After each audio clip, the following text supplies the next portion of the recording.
Here we go. Roll video. I think anybody creating something new must have an adventure. It's not cinema, it's something else. My advice to a young filmmaker is to make a movie every week. The whole bag of movies can be learned in about a day and a half. But suspense is essentially an emotional process. You gotta make films. You gotta make it and get it seen. Cinema for me is a world of when I dream. Welcome to Behind the Slate. I am your host, Aaron Strand. What you're about to hear is a live audio recording from January 14th, which was a part of our Behind the Slate Presents series at the beautiful Plaza Theatre in Atlanta, Georgia. In this series, we host screenings of historic films, talk a little about the relevant historic context, and then open up an audience discussion about how that historic context impacted the art. And tonight, we are discussing Krzysztof Kieślowski's Three Colors White from 1994. Really quickly, before we get into the show, I want to thank you for your patience as this podcast has gone on a unexpected mini hiatus. I am hard at work on the next history series, and I assure you that as soon as it is ready, it will be released, and I can't wait to do so. But hey, if you like the work that we're doing, please take this moment, like, subscribe, rate, and review. It is so important for you to engage with us to keep this podcast growing. Give us a rating on Apple Podcasts. Write a few kind words. It costs you 15 seconds, but it gives us a tremendous boost of support. Remember, this is a completely independent podcast, and we can only continue to grow thanks to you, our audience, and I am incredibly grateful. In the meantime, it is a great pleasure to do events like the one we did for tonight's recording. If you are in the greater Atlanta area and you would like to find out when we are doing our next live show, you can follow us on Instagram at Behind the Slate Pod. And for tickets, you can go to plazaatlanta.com and search for us under upcoming events. Thank you so much for listening and enjoy the show. Hello, hello, hello, everybody. Hello. Thank you all so much for being here. Welcome to Behind the Slate Presents. My name is Aaron Strand, and for those of you who don't know, Behind the Slate is a film history podcast where I take a historical deep dive into the life and work of cinema's greatest directors. You can find us wherever you get your podcasts. You can check out our multi-part series on Charlie Chaplin and Melvin Van Peebles, and a whole bunch of interviews with filmmakers, scholars, journalists, just kind of a bunch of film stuff. So I'm super happy that we have this continuing series here at the Plaza where I get to bring these films on their close to their historical release date. This film was released 30 years ago this week. And this is how this is going to work. I'm going to give you a little spiel here at the top. We're going to talk a little bit about the context that will hopefully make the watching of this film that much richer.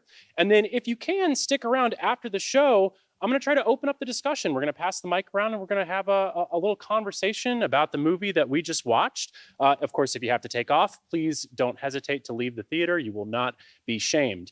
Now, this movie that we're about to watch tonight, Krzysztof Kieślowski's White. I want to start here. There's a few words. These are the words that have been used to describe this movie. Okay. Enigmatic, intoxicating, sublime, gritty, yet playful. Trance-like, transcendent, transcendental, and ticklish. I don't know where they got that last one, but you do you, Criterion Blu-ray. I think all these words speak to the fact that this film is really hard to talk about, okay? In fact, as I was prepping this monologue for tonight's show, I kind of had a moment of panic because I was like, what the hell do I say about a movie that is so steeped in subtext? And what do I say about a filmmaker whose great skill is kind of walking the line between hyper-realism and a sort of dreamlike, symbolic world? I mean, what am I supposed to say about this? And really, the place that I had to start was I had to start with my own kind of biases as a film watcher, which is that, like, full confession, I hate talking about symbolism in movies. Okay, I find it pretentious. I just do. I find on the whole, most of like, watching films and like this color means this and this balloon means that. Like, I find it kind of like conspiracy thinking, and like, and so in my opinion, it's kind of a waste of time. But Kieślowski is one of those few filmmakers where he does it, and he does it really, really well. And so before we talk about sort of what the film means and try to break down some of this symbolic shit we're about to watch, I think the real question that we have to ask before we watch the movie is, how did he develop this skill, right? How did he learn this skill set? Because he didn't come out of the womb like this. So I'm going to tell you a little story about Krzysztof Kieślowski's life, and I think that it really unlocks the secret of these movies. So Kieślowski was born. If you were to give me a list, if I could choose where I was born and what year I would be born in, 1941 Warsaw would probably be at the bottom of my list. That's where Kieślowski was born, Nazi-occupied Poland. In his early childhood, in the first 4 years of his life, he experiences occupation, the Soviets invade, the Germans retreat, the horrors of the Holocaust are revealed, and all of a sudden, his country has become a communist dictatorship. Now, of course, he wasn't thinking about this. He was a little kid. He was instead thinking about a problem that was dictating his family's life. His father had severe tuberculosis, and he was traveling all across Poland searching for a cure, spending time in hospitals. By the time he was 14 years old, Kieślowski estimates that he probably lived in about 40 different towns. Now, this not only taught him how to observe the world, but it gave him a deep love for his mother country. Now, as he grows older, his father eventually dies from tuberculosis. As Kieślowski's approaching his 20s, he has no idea what he wants to do. He has no inclination toward filmmaking whatsoever. He tries to be a fireman. He goes to trade school. Finally, he hears that he has a distant uncle who runs a theater program. Poland has a fantastic theatrical heritage, and he says, okay, that's what I'm going to do. I'm going to go be a theater director. But this is like a master's program, and he needs a bachelor's degree to get into the theater school. So he applies to the Polish film school as just a stepping stone to get to theater school, and he's denied. And this pisses him off, so he applies again, and he's denied again. And now he has a real problem, because if he doesn't get into school, he's going to be drafted into the Polish army. So what he does is he goes on an extreme diet and starves himself to the point where he becomes unfit for military service. And this buys him enough time to apply for a third time. And finally, he gets into the Polish film school at Łódź. Now, this is a really important place in cinematic history. This had been the training ground of Andrzej Wajda, who made Ashes and Diamonds, and Roman Polanski, who just a few years before Kieślowski goes, had been nominated for an Academy Award for his first film, Knife in the Water. But most importantly, this film school was this liberal progressive bastion. It is probably the most anti-communist state-run institution in the entire Eastern Bloc. And Kieślowski goes and his mind is just blown as he's exposed to not only foreign films that can't be seen elsewhere in Poland, but all of this freedom of thought. And we're so lucky that he got there at this specific window of time, because in 1968, the last year of his studies, Poland erupts into protest. These students are protesting the communist government's suppression of intellectual thought. And protests spread across the country. The government responds by cracking down hard. Thousands of students are imprisoned.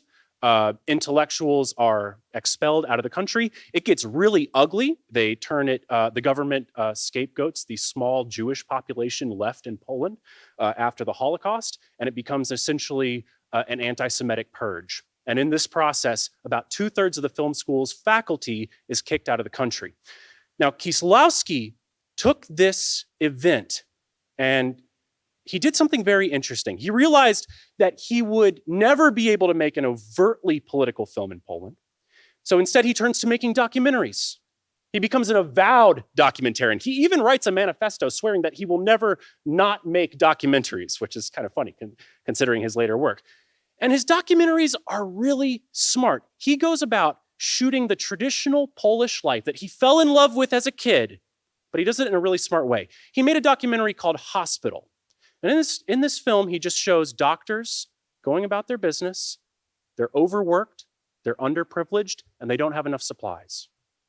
He made a film called Train Station about a bunch of people waiting for a train, and they wait, and the train is delayed, and more people come. Finally, the train comes, the train is full, and all these people rush the train knowing that there's only a few spots left.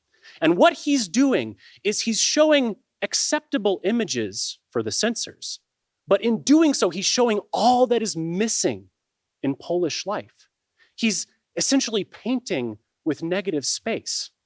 And other people pick up on what he's doing. He becomes kind of the centerpiece of this burgeoning Polish underground cinema where all these artists are figuring out how to bury their political critiques deep into the subtext of their film. And what's even cooler is that the audience knows that they're doing this, and they become kind of co-conspirators in this, watching their movies with an intense fascination, looking for clues of truth, because what the state is telling them is not real.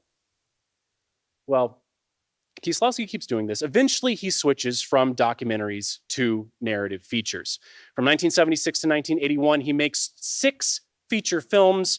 3 of them are banned. 3 of them get shelved by the censors. And he is at a moment of crisis. He's incredibly frustrated that his work is being banned. His mother tragically dies in a car accident. And then once again, his fate becomes intertwined with his country. 1980, a group of trade unionists and church members have kind of come together, and they formed a solidarity movement that is pushing back against the communist power structure, okay? And the communists respond by again cracking down hard. Martial law is declared. Once again, thousands of people are arrested. They're sent to internment camps. People are being killed. People are being dragged out of their homes. Filmmakers are having all of their funding cut, and they're being dragged into Politburo offices and being forced to sign loyalty pledges. Kieślowski thought he might never make a film again. He has to work as a taxi driver. And as tanks are rolling down the streets of Warsaw, he goes to a shabby cafe. He meets up with a young and passionate, essentially human rights defense attorney, this guy who's defending a bunch of these imprisoned Solidarity members. And this guy's name is Krzysztof Kieślowski. And they have a 15-minute meeting. That meeting led to one of the most prolific collaborations in the history of cinema. These 2 men would go on to co-write, co-direct, and edit 17 films together over the next 15 years. This, of course, includes the revolutionary TV series Decalogue, which some of you may have seen. Decalogue comes out in 1989 and is a huge hit, and it opens Kieślowski up to all this foreign investment. And thank God it did, because in 1989, the Berlin Wall falls and communism begins to crumble, which for Kieślowski means his funding begins to crumble. So Kieślowski, Kieślowski, Kieślowski's wife and daughter, he's also a devoted family man, they go to France. And now this guy who had developed this very specific skill set for this very specific culture and this very specific government is unleashed to a broader Europe that is not struggling with censorship, it's struggling with self-identity. It's struggling with how do we bridge these gaps, these deep scars that have been hewn into Europe, not only through the last 50 years of communism, but through the last 2,000 years of bloodshed. They make a sort of strange movie called The Double Life of Veronique, which is about a woman who has a Polish woman who has a strange doppelganger in France. Clearly, he's sort of dealing with his own split identity. And then Kieślowski turns to Kieślowski and he says something really interesting. I want to get the quote right here. He says, "We need to pay attention to what politicians are saying. They are talking about liberty, equality, and fraternity. But many leaders have invoked these things, and what followed was great misfortune." And with that, they set out on making the 3 colors trilogy, blue, white, and red, which of course are based on the 3 colors of the French flag, which are representative of the 3 ideals of the French Revolution: liberty, equality, and fraternity. So now that we know a little bit more about the man and where he was in his life when he made this movie, I'm going to shut up, but I would encourage all of us to not watch this film with the jaded eyes of a 2024 cinephile who spends more time scrolling Letterboxd and Filmstagram than watching actual movies. Let's watch this with the attention of a Polish co-conspirator and see what sort of images jump out. That I'll shut up. Thank you so much and enjoy the show. At this point, we watch Krzysztof Kieślowski's Three Colors White. If you wish to watch along with our episode, you can stream this film on Criterion Channel and Max. You can also rent it through Amazon Prime. We jump ahead now to just after the film has ended, and I ask the audience for their initial thoughts and reactions to the film. Tell me your name, and is this the first time you've seen the film? My name is Kara, and as soon as I saw the actor's face in the trench coat, I was like, I've seen this movie before. So it's so funny that I completely forgot that I'd seen it. Like, I thought I'd seen other films in the trilogy, so that's funny. And thoughts that I have, I'm really eager to hear what you have to say about it. Very odd parable story, love story, very interesting, dark, weird story. So I'm kind of curious. Would you say ticklish? No, I would not say ticklish. So no for a ticklish. I would tend to agree. Anybody else? We got a hand here. What's your name, and have you seen the film before? I've never seen the film before. My name is Sean, and really appreciate you putting this together. The monologue was great. Really hyped me up for the film. I think probably the part that stood out the most to me was just the humor in him leaving this country that, turned its back on him to go home, only to have his own country turn his back on him as well. Getting mugged and, still somehow managing to look at the dystopian countryside and be like, sweet home, So yeah, that stood out for me. Yeah. Awesome. Thank you so much. Yeah, the dichotomy between the two locations definitely plays a big part in the setting of this movie. I saw someone's hand over here. Yeah. Hey, what's your name, and have you seen the movie before? I'm Chenzi. This is the second time I've seen this movie. I've seen Blue is one of my favorites. I've seen it like 5 or 6 times. But what I love about this film is the revenge he gets is parallels his own life and how he's been tortured for years and years. Now she's in prison and infatuated with him and can't really have him, even though he's there at a distance. And it's a twisted game, but he is generating the feelings that he felt to her. And I always love that about this movie. It's Totally. It's a crazy plot, and there's all these different layers to it. There's layers of gender within that. There's sort of bigger symbolism that we'll hopefully talk to. Now, white, in the flag, right, is talking about equality, right? That's what the overall sort of ideal that this film is supposed to be about.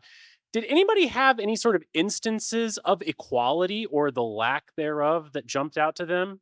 Anybody notice anything? I'll go ahead and tell you my personal favorite, which I just find hilarious, is when the baggage handlers have stolen him and they're loading him out into the dump, and the guy says, we're going to split this 5 ways equal. I get 2, you guys get 3. I always think that's hilarious. Did anybody else notice sort of any images of equality or lack thereof that they wanted to jump out on? Yeah. Yeah. One of the parts that kind of became humorous for me was should I just blanked out? Damn. Yeah.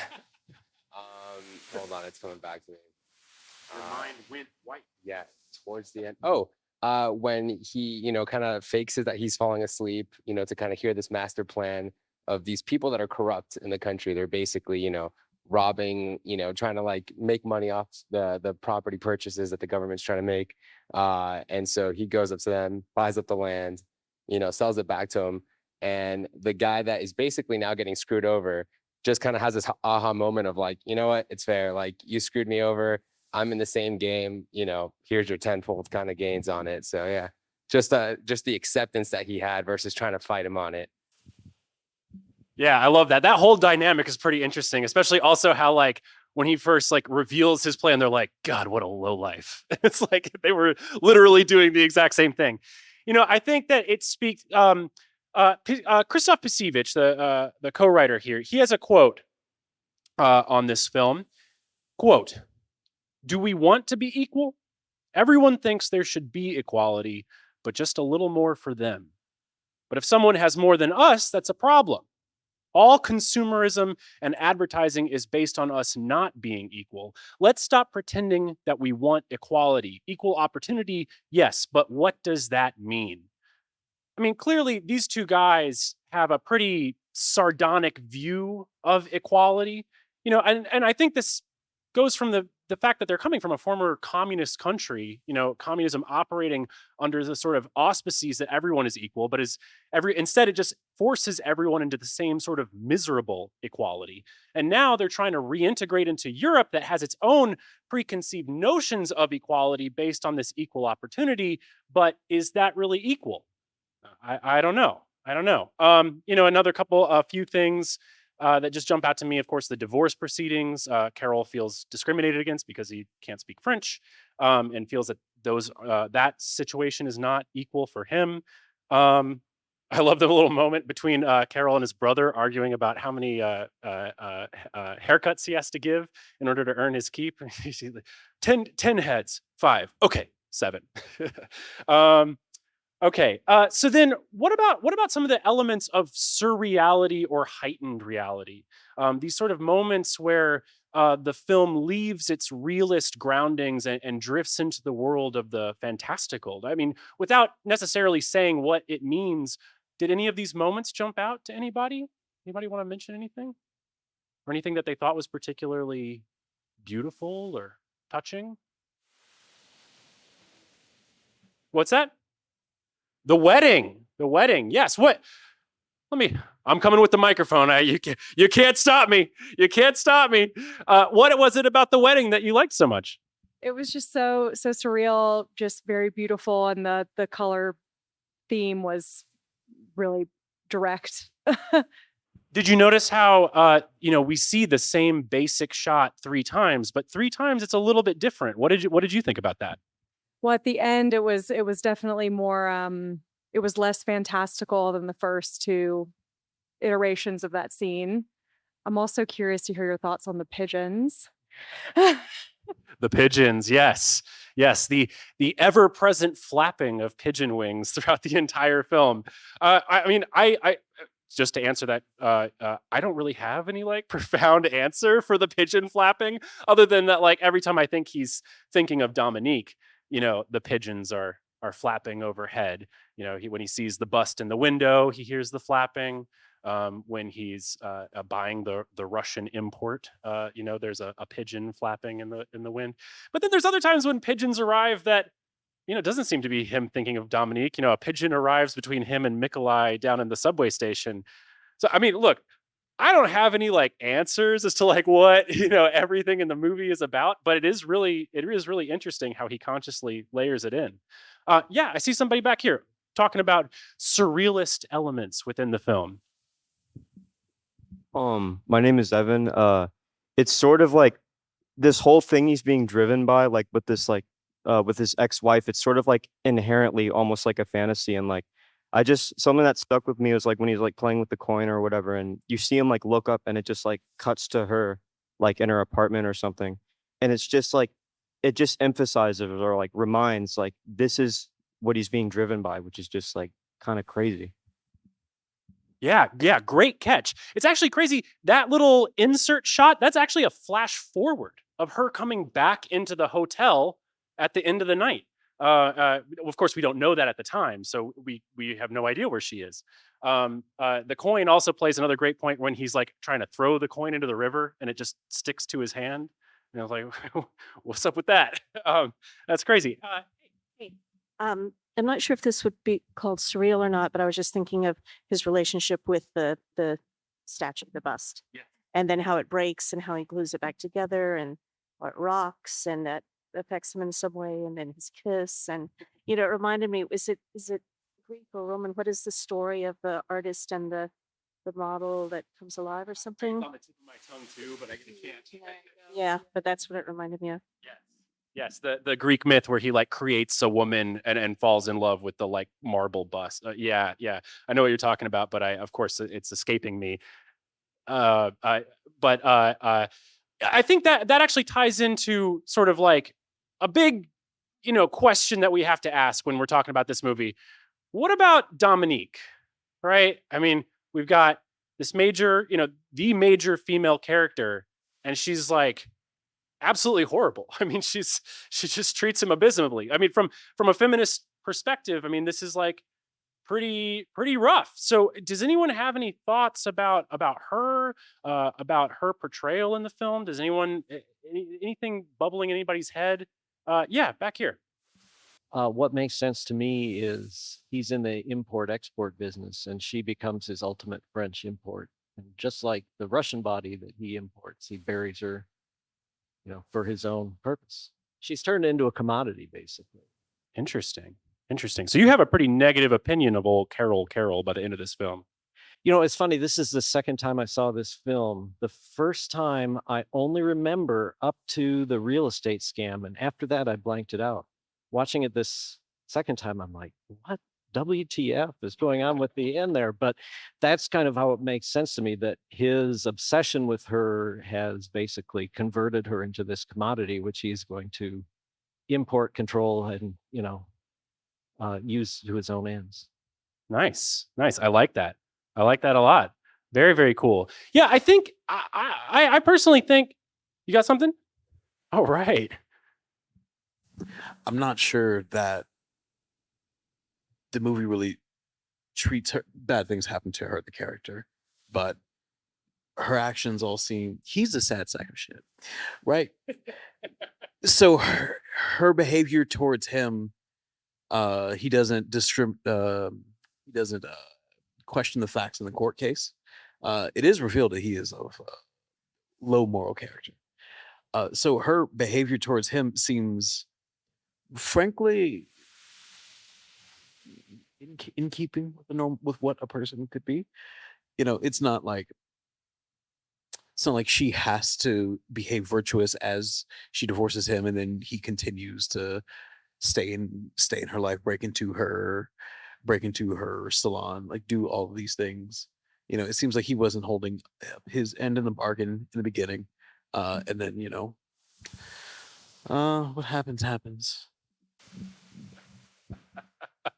What happens. Yeah. I hear you. I mean, I personally, we got one more over here. Yeah. Hearing about this. So you asked, how do we feel about the movie's treatment of Dominique? And to me, she seems like she's a stand-in for France in so many ways, right? So the beauty of France, the unattainable of France, the sexuality of France, the perfection of France. It's when you said at the beginning that, time-wise, this is, there's a lot about how Poland and the development of the EU, and Poland being like the lesser relative in that relationship, right? So, Dominique represents the ideal of a European perfection, right? She's stunningly beautiful. She's unattainable. She's gonna fuck with your head. If you can't fuck me, then you're not worth my time. Like bring it. So I don't even think like the question of feminism plays in, because she seems like such a stand-in for the country. Like she's almost not really I don't really even see her as a character, like a character, like he's a character. She's representative in my mind. Brilliant. I love it. I would absolutely agree with you, because and I think that Dominique is sort of the ultimate example of a heightened reality of this whole film. Like, she does not behave like a human, and yet we could, make a list of all of her behaviors and all of her traits, and just like you said, distill it down to an entire society, an entire dynamic. And, I also reflected about this sort of, if we are going to kind of think about the sort of gender interplay, there's also this stereotype that has been placed upon Polish men historically as these, as a sort of hypersexualized sort of brute. I mean, let's not forget that Tennessee Williams made Stanley Kowalski Polish in A Streetcar Named Desire to exploit this very purpose. Here he is, unable to live up to that stereotype, and it precipitates this sort of downfall, of course, in the broader scope of a Europe searching for identity. And I think that is the key to the whole sort of symbolic reading of the film. Now, Kieślowski, Kieślowski, they've never directly commented on this, but I would absolutely agree with you that Dominique is France. She's cunning, she's beautiful, she's cold, she's exploitative, she's all the things. And Karol, I think, is post-communist Poland. He's a bit shabby, he's a bit down on his luck, he's out of place, he's searching for identity. And when he can't perform like up to the expectations, he gets thrown back. And he finds himself in this situation where he has to jump headfirst into sort of unfettered capitalism in an attempt to catch up, in an attempt to become equal to the rest of Europe. He discovers that he will never become equal. She will never look on him in the way that he wants her to. And so what he does is something really interesting. And I imagine this is maybe what Kieślowski and Kieślowski were thinking that the future might look like, which is that instead of just trying to catch up, he eventually decides, I'm going to bring her down to my level. And that's how equality can be, attained, which is pretty dark, to be honest. This all speaks to how this film fits within the greater scope of the trilogy, and of course, how these ideals interrelate. And I think Kieślowski and Kieślowski were very aware that liberty and equality, these first two ideals of the revolution, have an inverse relationship to each other, right? The more liberty individuals have, the less equality a society has, because people inevitably use their liberty to get a leg up on their neighbor. They use it to compete, and they use it to win. Of course, the more equality a society has, very often the less liberty they have, because in order to attain this magical equality, we have to limit people's freedoms. And I think that they were acutely aware of this dynamic. And the solution that they come up with, I believe, is presented in this bizarre final scene where Karol goes to visit Dominique in the prison. And it's weird, right? I mean, it's a weird scene. And she's up there, the bars kind of melt away, and she seems to mime her desire to marry Karol again. I mean, is she sincere? Is she just using him to get out of prison? Who's to say? But what we can say is that Karol is emotionally affected by this, right? His resentment towards her melts away, and he reconnects with the empathy that he has towards her. And I think that is their setup for the final part of the trilogy, which explores, of course, fraternity. And I think that these two writers are telling us that they believe that this is the hope of the European experiment and of society at large, that liberty and equality will always be at some odds with each other. But if the empathy and love felt between people can be attained, even in the most fucked up of circumstances, there is a slight glimmer of hope. The light at the end of the tunnel, as his brother tells him. Or I guess as the lawyer tells his brother right before the end of the film. Anyway, that is all that I have for you guys tonight. Thank you so much for coming out to Behind the Slate Presents. If you want to listen to this podcast, this audio is going to be released on Friday. And we will be doing more of these in the future. Of course, you can follow us wherever you get your podcasts. You can follow us on Instagram at Behind the Slate Pod. Thank you so much for coming. And until next time, that is a wrap. Good night, y'all.